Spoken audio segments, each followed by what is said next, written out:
Conta atrás para PAU 2026 en Galicia. Miles de estudantes ultiman xa a preparación para os exames da selectividade que comezan o vindeiro 2 de xuño. Nos institutos, os últimos días vivense con intensidade, nervios e repasos a contrarreloxo. A pouco máis dunha semana da PAU, bibliotecas cheas, apuntes subliñados e moitas horas de estudo marcan o día a día dos estudantes galegos. Este ano, a convocatoria ordinaria celebraránse os días 2, 3 e 4 de xuño. Unha proba decisiva para o acceso á universidade na que a nota de bacharelato xa conta un 60% da cualificación final. Nos centros educativos, o ritmo acelérase aínda máis nesta recta final. No IES Praia Barraña de Boiro reorganizaron horarios e profesorado para facilitar sesións informativas por materias.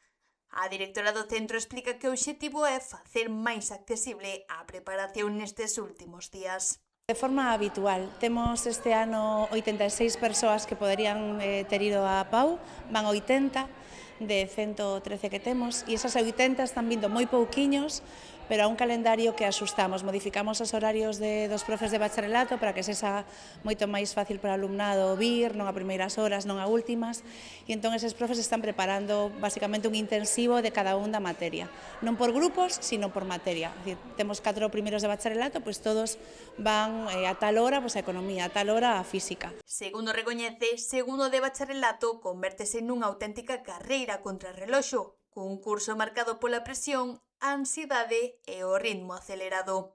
Segundo de BAC é unha loucura, vale? É como unha carreira de preparación a PAU. Aquí hai moito debate sobre isto, pero é unha carreira contra reloxo para, ás veces, casi preparalos para PAU sabendo que hai outros que non. Entón, é moi intenso, hai moita ansiedade, hai quen o toma de relax. Este ano estábamos falando de que hai algún incluso demasiado relaxado, que notamos aí como diferencias, pero, bueno, é un curso estresante. As clases ordinarias xa remataron e agora o alumnado céntrase exclusivamente nos repasos finais antes dos exames.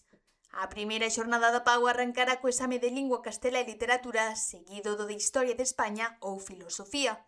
Ao longo dos 3 días, os estudantes xogaránse boa parte do seu futuro académico. Esta parte final, o terceiro trimestre vai moi rápido, entón casi non se ve e agora están aí a piques de sair, entón están moi nerviosas e moi nerviosos. Últimos repasos e moita presión. Agora só queda afrontar os exames e esperar polas notas que abrirán ou non novas portas de cara ao futuro.